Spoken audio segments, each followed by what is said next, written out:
Hello students, welcome back to the another session of Java programming. Today we are going to learn about polymorphism. Polymorphism is the concept by which we can perform single action on different way. Means same thing we have to do, but different way. For example, you want to addition of two numbers, or addition of three numbers, or addition of four numbers. Here, what is the operation? Operation is the addition. Whether we are going to two number or three number or four number or any numbers. It is called as polymorphism. Means same thing we have to do but different order. That is, in our example, sum of numbers. So, so now polymorphism comes from the two Greek word. First one is the poly, another form. Poly means many. Form means form means many form. From a single things, how can we perform many form? It is called as the polymorphism. So next we have to know what are the different types of polymorphism available. There are two types of polymorphism available. First one is called as the compile time polymorphism. So first we have to know what is a compile time polymorphism. The polymorphism which is achieved during the compilation of a program is called as the compile time polymorphism, and polymorphism which is achieved during the runtime of a program, it's called as the runtime polymorphisms. In case of Java, compile time polymorphism is achieved through the method overloading, and runtime polymorphism is achieved through the overriding. So first we have to know first category, that is the compile time polymorphism, which is achieved by the method overloading. So let's take an example here. Inside a class A, there are two methods present. Some method is present, two sum method. They are different to each other on the basis of number of parameter passed. First example, we pass two parameter, two integers. Second example, we pass the three parameters. So first example of sum, second of the sum. Here what happened? Both are the name is sum, but parameters are changed. In first case, two parameters. In second case, three parameters. So here what happens? Same method name is sum, but it performs different operation. Operation is same sum, but here sum of two, here sum of three. That's why it is called as the method overloading. Means same method, it overloaded multiple times depend upon the parameter type. Let's take another example. Here another class is present inside the class. There are three methods present. Now in this case, first sum method takes two integers, second takes one integer, one float, third takes the three float. So here also same method which is overload on the basis of data type of variable we pass. First we paste the both the data type integer. First one is the float, second one is the integer. So here also we are perform the method overloading on the basis of data type we pass. So this is called as the method overloading. Second category we called as the runtime polymorphism, means which is the polymorphism which achieved during running of a program. So here it is called as the method overloading. Let's take an example. Here one class is present, class A. Inside that one method display is present. From this class A, another method is derived. Another class is derived. That name is B. Inside that, just see here, method name also display. Now the same method name. So now child class wants to override. The method is already present inside the parent class. For the class B is the, so here class A is the super class or base class or parent class. So class B we called as the subclass or derived class or child class. Now child class override the method present inside the parent class. That's why here it is called as the method overriding. Method name is the display. Here class B try to override the method available inside the class A. That's why it is called as the overriding. Next question, which method is going to be executed? Whether the method present inside the class A or whether the method present inside class B. So its PO purely depend upon the object we are creating. If we are create the object of the class A, then it will execute the method present inside the class A. If we create the object of class B, it will execute the method present inside the class B. So depend upon the object creation, the method is going to be executed. So object is created at time of running a program. So here the polymorphism is achieved during the run of a program. That's why it is called as the runtime polymorphism. Next one, what is the advantage of method overloading? Method overloading advantage. So method overloading increase the readability of the program. So let's take an example and cover all the topics thoroughly. So first we have to know how to create a class. So here I create a class name test. I have already created Java project name as the Java 123. Here I just write down packages stack one. So first we are, as we are already know that method overloading. So different way of method overloading. First one is by changing the number of arguments. Means here one class A is present, inside that two method is present, and two method, both the method name is same as the sum, but the number of arguments, here two arguments, here three arguments. So on that basis number of arguments plus the overloading is done. So let's take the same example and we have to do the program. So here the test class. So here the method is, this program is method. This program is for method overloading using different number of parameters.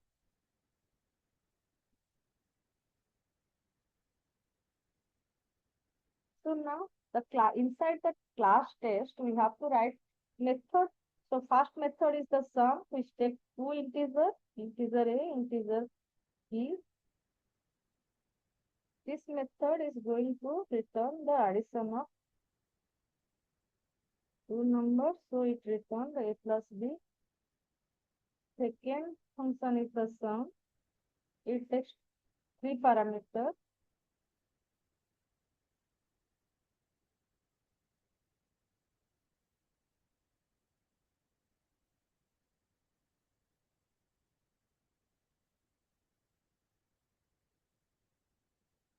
So now first method name is same sum. It takes two parameters.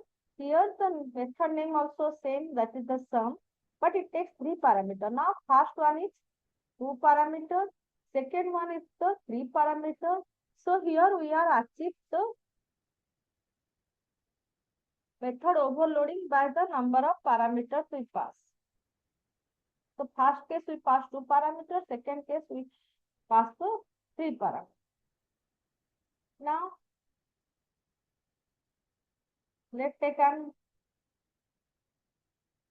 create a object. So for object creation, we have to write down test T. T is the name of the object, new. Okay, so we create a object. Then now we have to call the method. So we call the method with the object name T dot sum. Here we have to pass the parameter. So first case we have to pass two parameters. So I pass the two parameter or three parameter. So let's take example. I pass three parameters. So now I pass three parameters. Then what happened? As we know, this is a very simple program, small program. So now what happened? Control start from the main program, main method. So first one object is created. Now system.out.println. So here what happened? We call the t dot sum. So t dot sum means control go to the sum method. So control goes to this sum. Here we pass three parameter and all are integer. Here this method two parameters. So this method is not going to exist. Here this method is going to execute now. Three parameter here also three pattern. So it's match. So it will execute. So it will return A plus B plus C. So 10 plus 20, 30, 30 plus 30. So output display that is the 60. If I write down 10, 50. So then what happens? E dot sum 10, 50. So now fast control goes to this place. So now this is 10, this is 50. Two parameters yes. So here this method is executed. So it becomes a plus 50, 60. If I run the program, output will be this 60. If I change 30, then 40. So here immediately we are getting error message. Reason is that 1, 2, 3, 4. Now we are calling a method which requires four parameters, but here only two parameters, three parameter method is available. So we are getting a error. Method sum, this is not applicable. Reason is that there is no method is defined which takes the four parameter as an integer. Now here just we have to learn that whenever we call a method, immediately it will check whether there is method is present or not. So it is done which time? Time that is the compilation time. Here we are not run the program. During the compilation, we are immediately got the error message. So here which method is overloaded for the execution is determined at time of the compilation. That's why it is called as the compile time polymorphism. So here the polymorphism achieved during the compilation of program because which method is going to be executed. It determined at time of compilation of program. That's why it is called as the compile time polymorphism. So this is the first way we have already covered by changing the number of arguments. So second way we can achieve the overload of the many method, that is by changing the data type. So here in this example, both the sum two integer, but equal data type is changed. First one is the two integer, second one is the float integer, third one is the three type of full data type.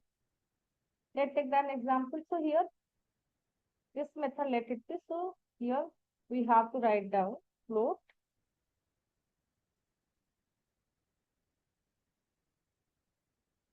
A, then float B.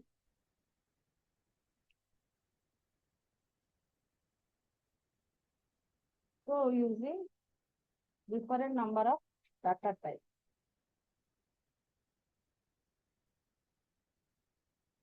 So here we are changing the data type. So here we pass two parameter as a float, return value should be matched. So this is also float. So we take two float and return two.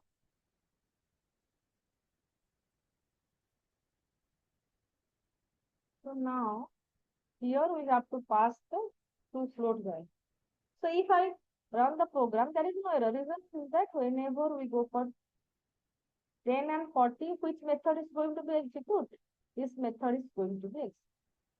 Let's take another one. So here I pass 10.25 as then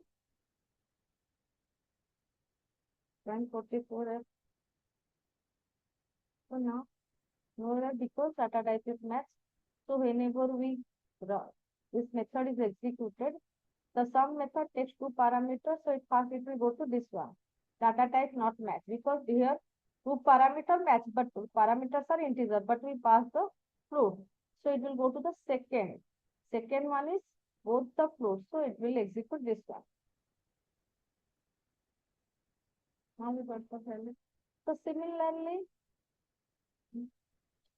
we can do the another method, that is if we write down float sum, first one is integer, second one is the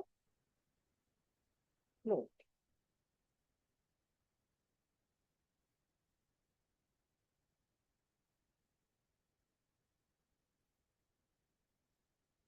can be possible.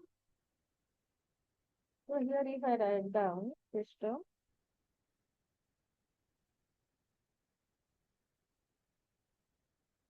E dot first value we have to enter integer value 20.34.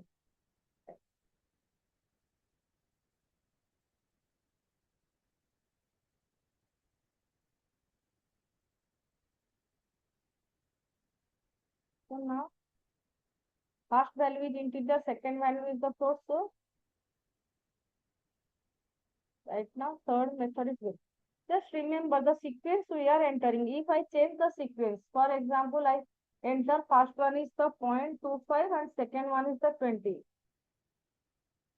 So immediately we are getting error because here the sum method we pass the first value as a float, second one is the integer. So at that time what happened? Compiler search. There is no such sum method is available which takes the first parameter as a float, second parameter as an integer.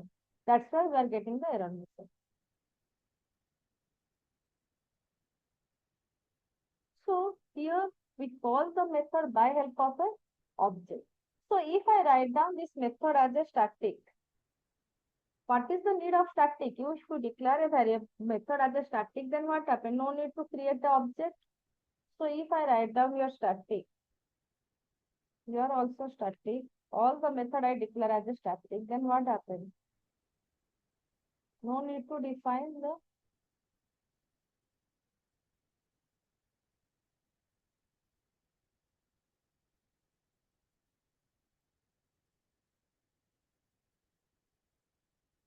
So if you only changes I did, that is whatever method I mentioned, I just make as a static.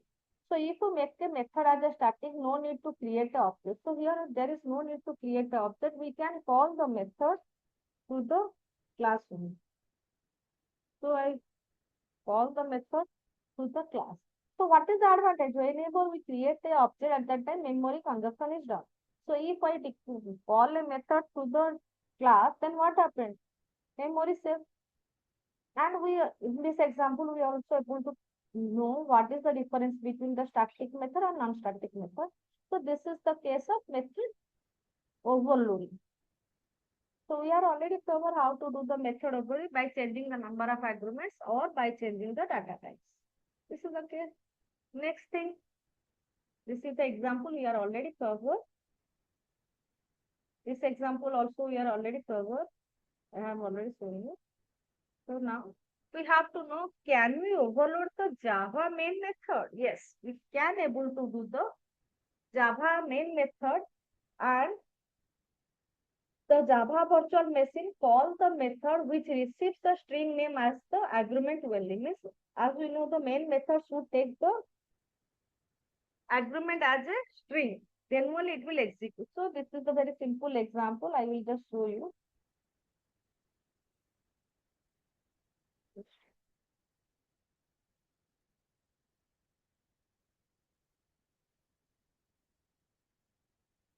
In this example, we are just overloaded the method. Here the main method takes the argument as a string. Here the main method takes the string argument but not as an array. Here the main method does not take any argument. So if we run the method, so main method with string array as a argument is going to be executed. So this is the example to know whether we can able to perform the main method overloading. So here main method overloading. So main method also can be overloaded. Next, we have to know what is a runtime polymorphism. As we have already know, there are two types of polymorphism. First one is the compile time polymorphism, which we are already covered. Now we have to know what is a runtime polymorphism. So runtime polymorphism is also called as the static method dispatch. Reason is that it is dynamic. Sorry, the runtime polymorphism is also called as the dynamic method dispatch. Is reason is that it is dynamic, it is not fixed. Compile time is the static. Is a process which is in which a call to overriding method is reserved At time running a program means whenever we run the program at that time the polymorphism achieved. An overridden method is called through the reference variable of a superclass. So in this example, we have to know, we have to learn all the things. I will just cover. The determination of method to be called is based on the object being referred by the reference variable. Means the reference variable or object we are using depend upon whether we are create the object for the parent class or object of the parent class created through the child class. If the object of the parent class created through the child class, then it will execute the child class method. Otherwise, it will execute the parent class method. So before going to the details, we have to know one topic that is called as offcasting. If the reference variable of parent class refers to the object of child class, then it is known as the offcasting. Means we are creating an object through the child class. So this is the example. Let's do the example. So this is our main method, whatever we do.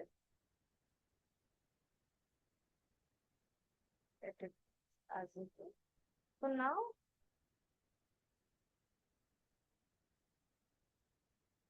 I think I have already shown one example to you. Let's go back to that example. Here what happened? Here it is runtime polymorphism. So here we have to define a class A. Inside the class A, display method is present. From class A, another class is derived, that is the class B. Inside that, we are overriding the display method present inside the parent class. And then we will learn how to create the object and which method is going to be executed. This is the example we have to implement right. Let's go back to our program. So there are two classes should be present. So let me define first one class, that is class A.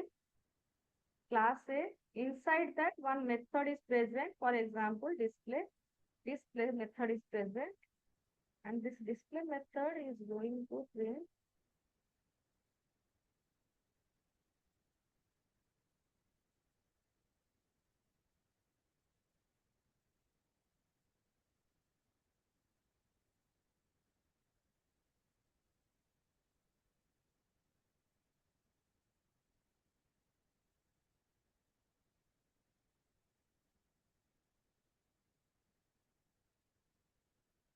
how we define the class A. Inside the class A, we define the method, that is display method. Now another class we have to, in this example, another class B is derived from the classes. So we have to derive another class B. Here inheritance, so extends with class we have to use. Inside that, now display method is already present inside the parent class. Here we have to override. So here we are just override that same display method here. Just we change that inside the class. Now, next question. Here also polymorphism achieved this. Polymorphism is same thing. Perform different same operation. Display also display, but here display inside the class. Here the display inside the class. Now, which type of object we are created? Depend upon that, the method is going to be executed. For example, I create the object X of class A.